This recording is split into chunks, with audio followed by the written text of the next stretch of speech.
Saludos. Hoy voy a presentarles, a leerles mi columna quincenal para Sin embargo. La he titulado Las cosas se desmoronan. Y es que también consideré apropiado que volvamos a la poesía, al menos por un momento y en el inicio de esta columna. Considero oportuno abrir la columna con el párrafo inicial del poema del premio Nobel irlandés William Yeats. En 1923 se le dio ese premio, que se titula The Second Coming, escrito en 1919 y que tiene como trasfondo inevitable, el fracaso de la rebelión de los nacionalistas irlandeses. Yeats era irlandés, la sorpresiva revolución bolchevique, pero sobre todo el horror de la Primera Guerra Mundial y la gran pandemia de gripe española, que quizá causó la muerte de alrededor de 100 millones de personas a lo largo y ancho del planeta. También afectó a México. El poema dice así: girando y girando en una espiral cada vez más amplia, el halcón ya no puede oír al cetrero. Las cosas se desmoronan. El centro ya no puede sostenerse. La anarquía está desbocada en el mundo. Una marea ensangrentada se ha desatado y en todas partes la ceremonia de la inocencia se ahoga. Los mejores carecen de convicción, mientras que los peores están llenos de apasionada intensidad. Fin de este principio del poema. Realmente vale la pena, recomiendo leer el poema completo y reflexionar sobre su significado en estos tiempos de pospandemia, de avance acelerado de la depredación del medio ambiente y del cambio climático, de hambruna en algunas regiones de África, de una nueva guerra de trincheras en Ucrania, de una OTAN que pese a ya no tener su razón inicial de ser,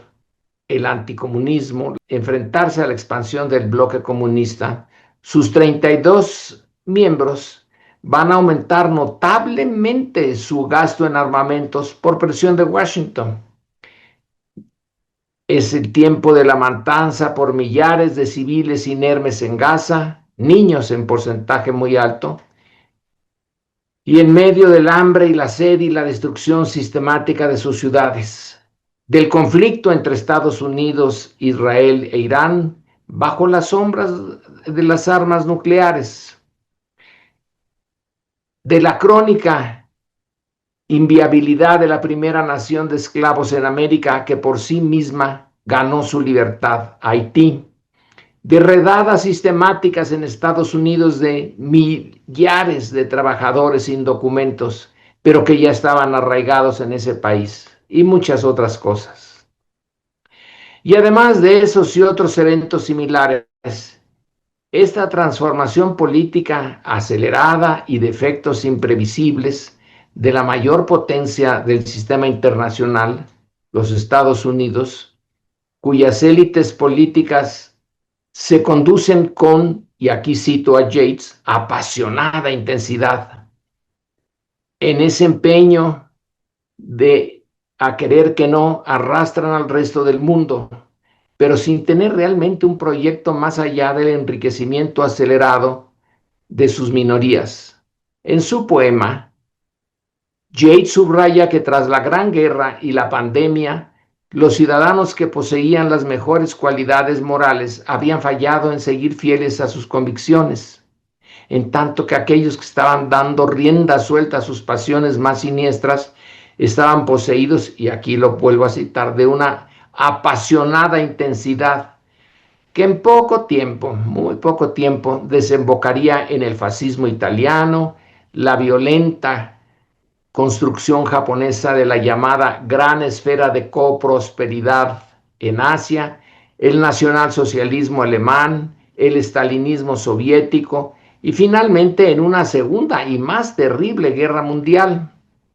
En los tiempos que hoy corren, también hay un conjunto de elementos y procesos que pueden llevarnos a tener una visión sobre el presente y el futuro no muy diferente de la que tenía Yeats al escribir un poema que auguraba el fin desastroso de una época, de su época, pero que temía a lo porvenir, a esa figura, y vuelvo a citar al poeta, con cuerpo de león y cabeza de hombre, una mirada vacía y despiadada como el sol, fin de la cita, que lentamente emergía de las arenas de un desierto para encaminarse a un nuevo Belén, de donde pronto empezaría a nacer el espectro del totalitarismo. El entorno el primer cuarto del siglo XXI, también contiene elementos para despertar de nuevo un pesimismo no muy ajeno a aquel que en 1919 dio pie a The Second Coming, ese poema considerado clave por los estudiosos de la literatura del siglo XX. Hoy, de nuevo hay líderes de corrientes de pensamiento en una nación central del sistema internacional que combinan esa apasionada intensidad a la que se refirió Yeats con una tabla de valores y conductas notable por combinar agresividad, pobreza moral e ideologías con exceso de egoísmo de clase y que ondean banderas de nacionalismo muy agresivo. Sin embargo, al lado de estos peores, como también los llamó el poeta, mantienen sus espacios y su intensidad los mejores, aquellos que están dispuestos a incorporar en su visión del presente y del futuro las duras lecciones de la historia para no repetirlas, y que suponen que el de hoy es también un tiempo de hacer lo necesario para frenar a esa figura que el poeta describió como una bestia con cuerpo de león y cabeza de hombre, de una mirada vacía y despiadada como el sol. Sería históricamente imperdonable que nuestro tiempo no asimilara las costosas lecciones de la historia política del siglo pasado. Hay que mantener despierta y activa la conciencia de que nuestra época, además de peligrosa, es también una que contiene los elementos de una coyuntura capaz de generar la voluntad de impedir que se repitan las circunstancias y errores similares a los del pasado, entre otras razones porque ya hay una conciencia colectiva de lo que significaría que, como dijo Yeats, la oscuridad vuelva a caer en nuestro mundo. Hay un espacio de oportunidad mexicano, sí, sí lo hay.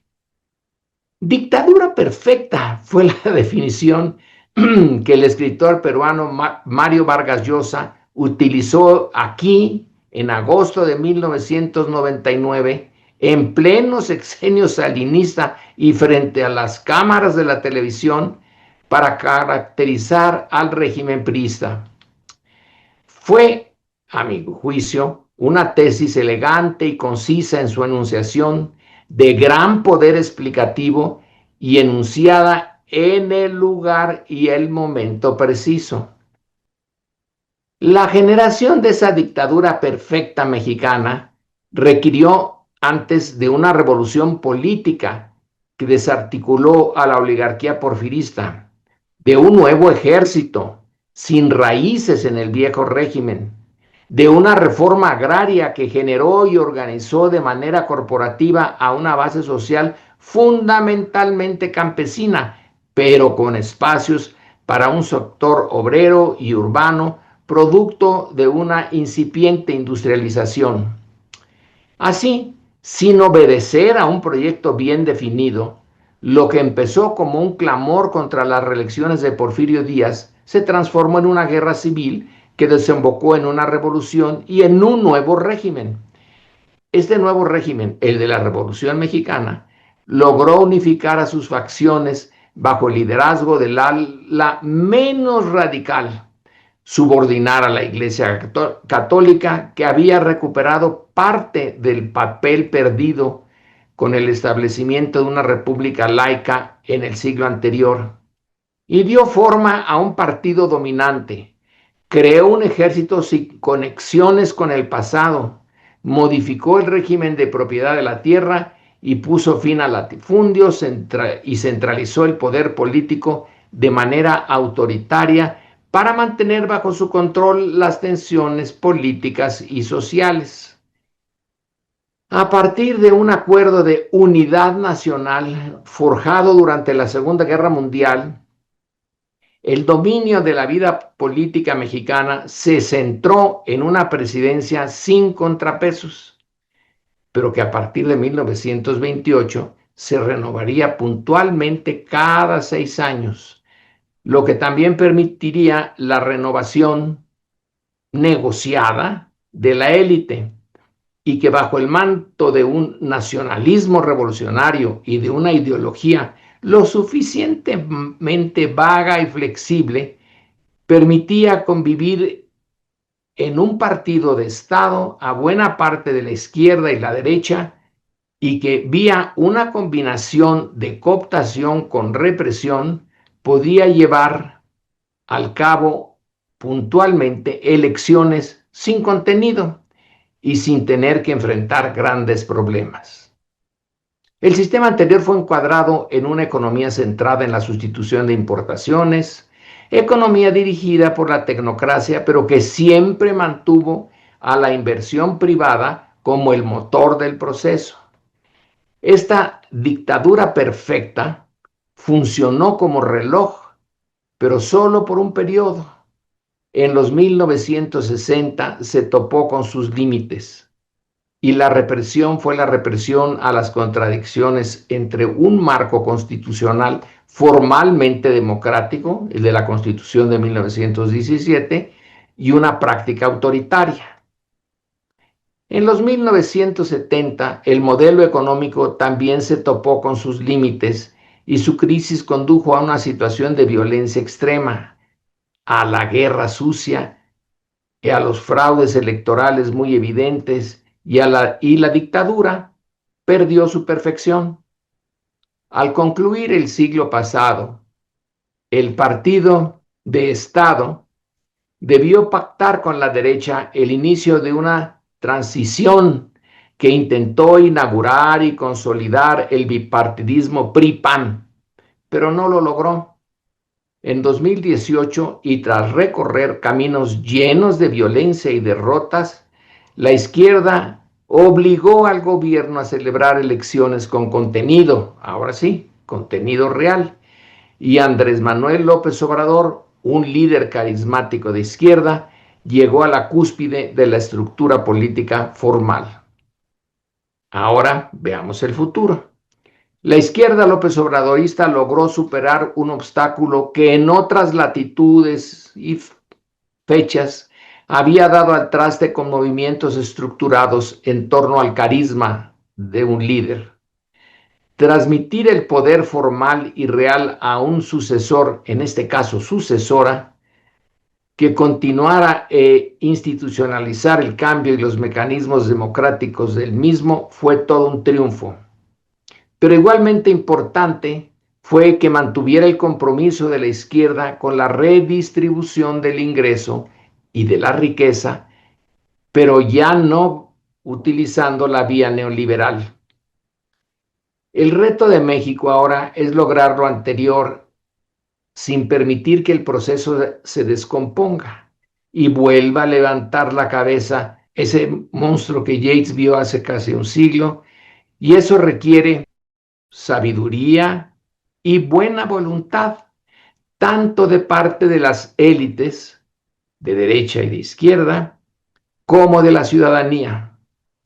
Se trata, a mi juicio, hacer viable